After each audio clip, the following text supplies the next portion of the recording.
टुनटुनी अपने पिता के साथ एक जंगल में रहती थी। उसकी माँ को गुजरे हुए 2 साल हो चुके थे।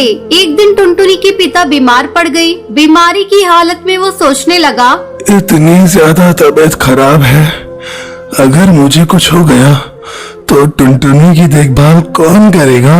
मैं आज ही अपने मालिक को बुलाऊंगा कि वो मेरी बेटी को गोद ले ले और उसकी अच्छी तरह से देखभाल करे। आखिर मैंने अपने मालिक की इतनी सेवा जो की है, मालिक मेरी बातों को नहीं टालेंगे।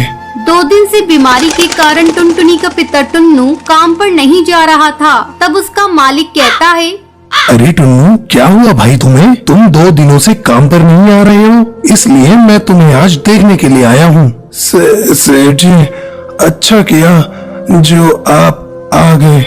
मैं आज ही आपको याद कर रहा था। ऐसा लगता है अब मैं नहीं बचूंगा सेठ जी। ये मेरी बेटी है टुनटुनी। मैं चाहता था आप इसकी देखभाल करें। ठीक है टुन्नू, मैं अपनी पत्नी से पूछकर तुम्हें बताऊंगा। घर जाकर कड़कनाथ अपनी पत्नी सुंदरी कौवी को ये बात बताता है। सुंदरी कौवी, मेरे कारखाने में एक पक्षी काम करता है। आजकल वो बहुत बीमार है। वह चाहता है कि मैं उसकी बेटी को गोद ले लूं। क्या तुम उसके लिए राजी हो?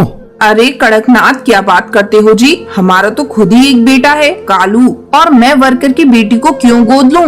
ऊपर से उसकी पढ़ाई का खर्चा, फिर उसकी शादी की चिंता। मुझे तो ये ठीक नहीं लग रहा है। अरे सुंदरी कौवी, तुम जरा दिमाग से सोचो। वो पक्षी जो कुछ ही दिन का मेहमान है, मैं इतना पागल थोड़ी ना हूँ कि मैं एक मजदूर की बेटी को गोद लेकर अपनी बेटी बना लूं। मैंने तो सोचा कि तुम्हें एक मुफ्त की नौकरानी मिल जाएगी। ये तो बिल्कुल पते की बात कही है आपने। अब कड़कनाथ टुनटुनी को लेने जाता है। अपने पिता से अलग होते समय टुनटुनी फूट फूट कर रोती है।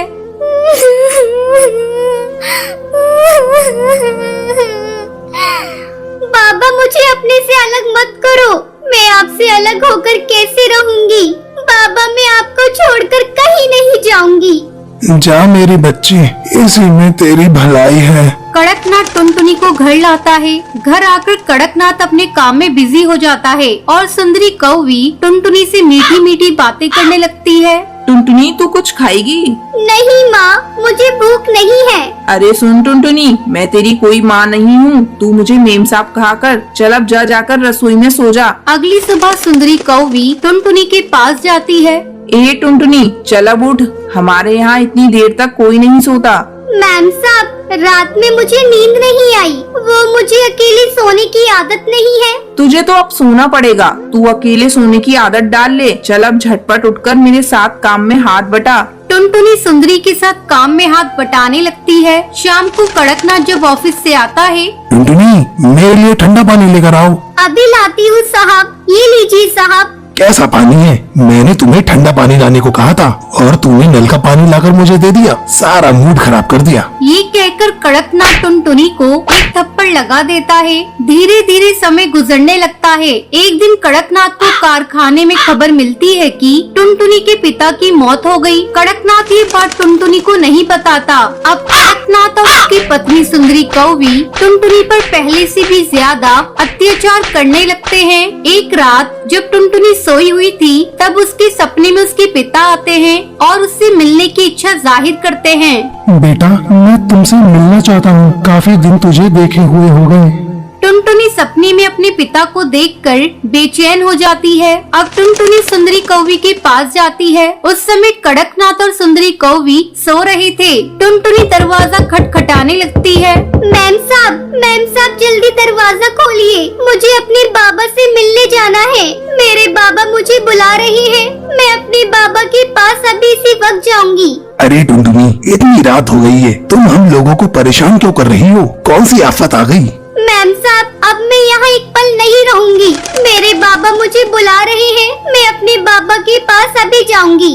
चुप हो जा कमबख्त, सारी नींद खराब कर दी। कल सुबह बात करेंगे, चल अब भाग यहाँ से। टुनटुनी रोती रह जाती है, लेकिन कड़कनाथ और सुंदरी कौवी पर उस बच्ची के रोने का कोई असर नहीं होता। ये सब कालू कौवा देख रहा होता है और कालू को टुनटुनी पर दया आती है, लेकिन कालू कौवा कुछ कर नहीं पाता। एक दिन सुंदरी कौवी टुनटुनी को बेवजह पीट रही होती है, तभी कालू कौवा वहाँ आता है और टुनटुनी को बचा लेता है।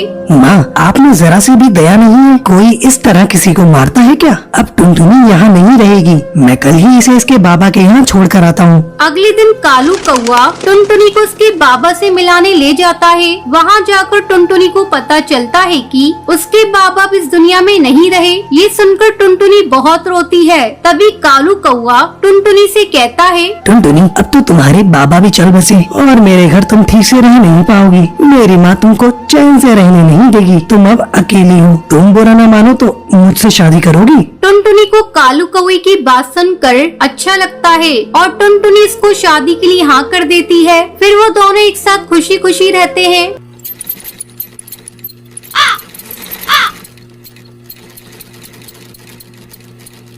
सुंदरवन जंगल में टुनटुनी चिड़िया अपनी माँ टूनी चिड़िया के साथ रहती थी। टुनटुनी चिड़िया को बचपन से ही सिलाई करने का बहुत शौक था। जब भी उसे समय मिलता वो अपनी माँ की सिलाई मशीन निकाल कर उस पे सिलाई करने लगती। माँ, ये देखो ना, मैंने कितनी अच्छी फ्रॉक सिली है।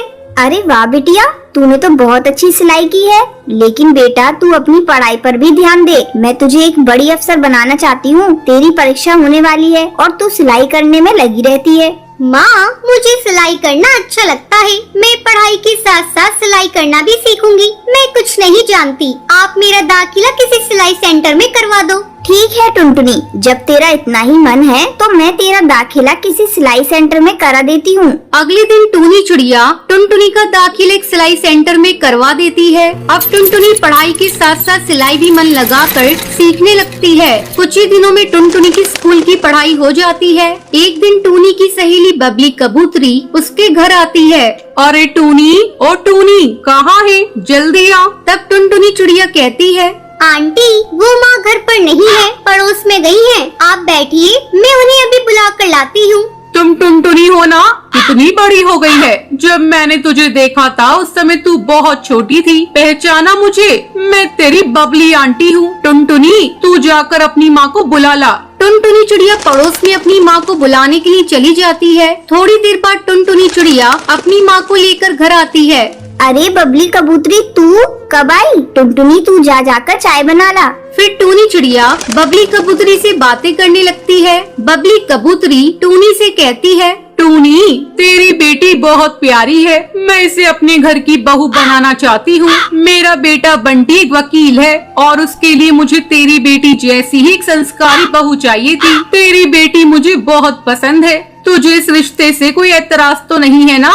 नहीं नहीं बबली कबूतरी, ये तुम कैसी बातें कर रही हो? मुझे इस रिश्ते से कोई एतराज नहीं है। मैं लाख कोशिश करके भी इतना अच्छा रिश्ता ढूंढ नहीं पाती। जल्दी टुनटुनी चिड़िया और बंटी कबूतर की शादी हो जाती है। शादी के कुछ ही दिन में टुनटुनी चिड़िया एक बच्चे की माँ बन जाती है। ससुराल में सभी लोग उससे खुश थे। एक दिन बंटी कबूतर टुनटुनी चिड़िया से कहता है, टुनटुनी, आज ऑफिस में कुछ ज्यादा ही काम है। मैं रात को देर से घर लौटूंगा, तो मेरा इंतजार मत करना। इतना कहकर बंटी कबूतर वहाँ से चला जाता है। लेकिन थोड़ी देर बाद कालू कौवा तेजी से उड़ता हुआ उसके घर आता है। गजब हो गया टुनटुनी बहन। जब बंटी कबूतर अपने ऑफिस जा रहा था तब एक बाज ने उस पर हमला कर दिया, जिसमें उसकी मौत हो गई। इतना सुनते ही टुनटुनी चिड़िया रोने लगती है।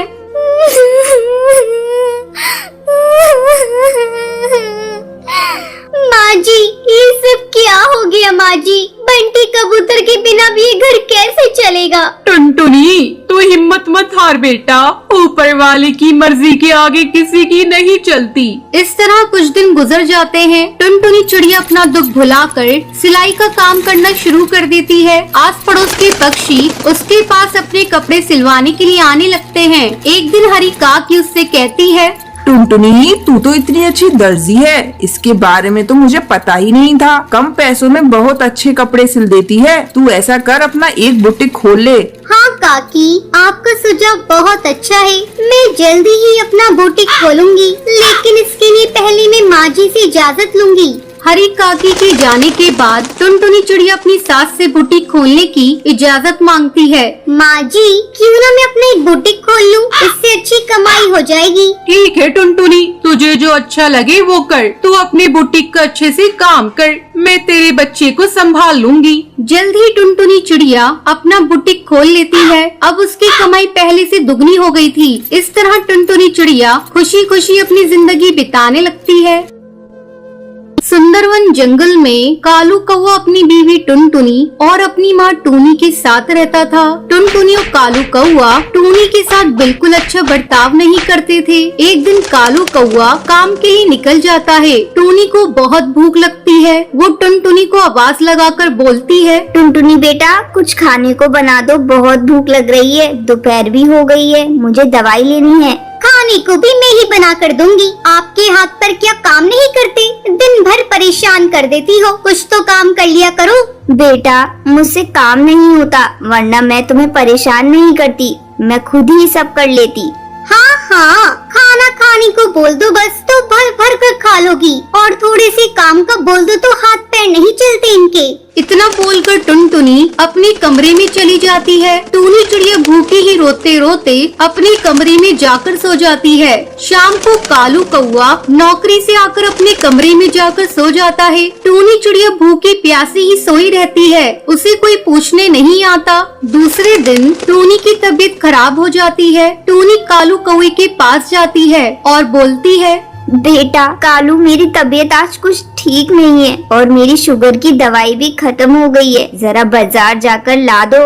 अरे माँ, तुम्हें पता है ना खर्चे कितने बढ़ गए हैं। मैं परेशान हो गया हूँ इन रोज रोज के खर्चों से। खैर, आपकी दवाई ला कर दे दूंगा। और सुनो माँ, टुनटुनी को परेशान मत करना, वो बेचारी थक जाती है पूरे दिन घर का काम करते करते। पर बेटा, मैंने कहाँ परेशान करा बहू को। चुप करो माँ, तुम्हारी नीयत और सीरत मैं अच्छे से जानता हूँ। तुम बस चुपचाप एक कोने में पड़ी रहा करो। कालू अपनी माँ को बुरा भला कहकर काम पर चला जाता है। जब शाम को घर लौटता है तो टुनटुनी टीवी पर सीरियल देख रही थी और माँ टूनी एक कोने पर चुपचाप बैठी कालू बेटे का रास्ता देख रही होती है। कालू कौवा जैसे ही अंदर आता है, फिर टूनी उसके लिए पानी लेकर आती है और बोलती है, ले बेटा, पानी पी ले, थक गया होगा ना।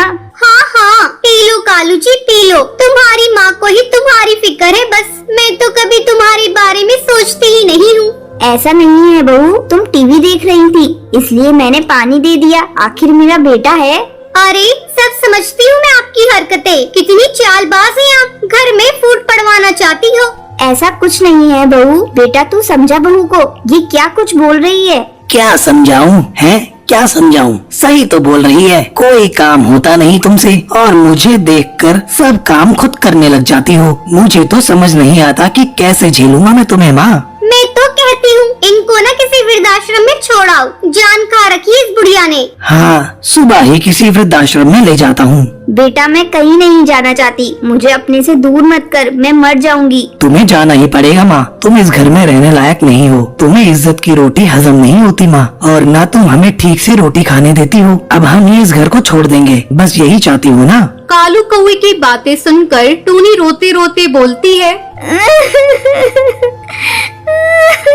नहीं बेटा, तू ऐसा मत बोल, मैं ही चली जाऊंगी। सुबह होते ही कालू कौवा अपनी बूढ़ी माँ को वृद्धाश्रम छोड़ आता है। थोड़ा समय बीत जाता है। एक दिन कालू कौवा और टुनटुनी लंच के लिए अपने दोस्त मिट्ठू तोता को अपने घर बुलाते हैं। मिट्ठू कालू से बोलता है, अरे यार, कितने सालों बाद मिले हैं अपन आज। हाँ यार, बहुत टाइम हो गया। आज तो भाभी जी के हाथ का खाना खाने को मिलेगा, पर भाभी एक बात बोलूंगा, आंटी जैसी दाल की खिचड़ी कोई नहीं बना सकता। वो तो पूरे जंगल की बेस्ट कुक है, क्यों है ना कालू कौवे?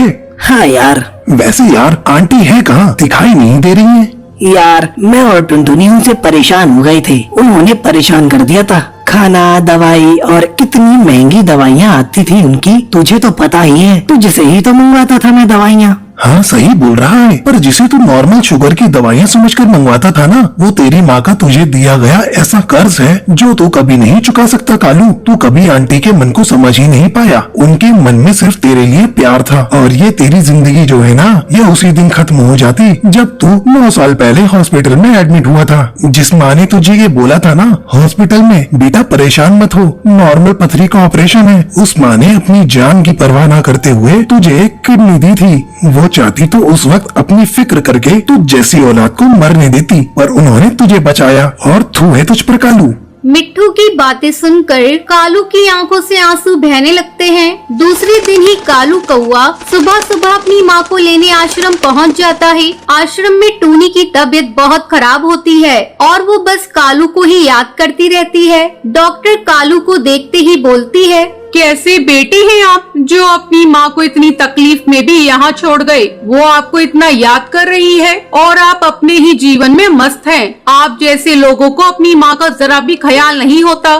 डॉक्टर आप उन्हें ऐसे मत डांटिए, उनकी कोई गलती नहीं है, वो तो मैं ही बार बार बीमार पड़ती रहती हूँ। देखा कितनी अच्छी माँ है, तुम्हारी गलतियों को भी अपनी गलती बता रही है। तुम धन्य हो जो तुम्हारे पास माँ है। इस दुनिया में ऐसे भी पक्षी हैं जिनके पास माँ का साया तक नहीं होता। डॉक्टर की बातें सुनकर कालू अपनी माँ टूनी को रोते रोते गले लगाता है और बोलता है, माँ मुझे माफ कर दे माँ, मैं तेरे कर्जों को कैसे उतारूं? माँ मैंने तुझसे बहुत बुरा बर्ताव किया। माँ जी मैंने भी बहुत बुरी तरह से आपको परेशान किया, मुझे माफ कर दीजिए माँ जी। अरे मेरे बच्चों, माँ कभी अपने बच्चों से नाराज होती है? मैं तो बस हमेशा तुम्हें खुश देखना चाहती हूँ। और फिर तीनों खुशी खुशी घर आ जाते हैं।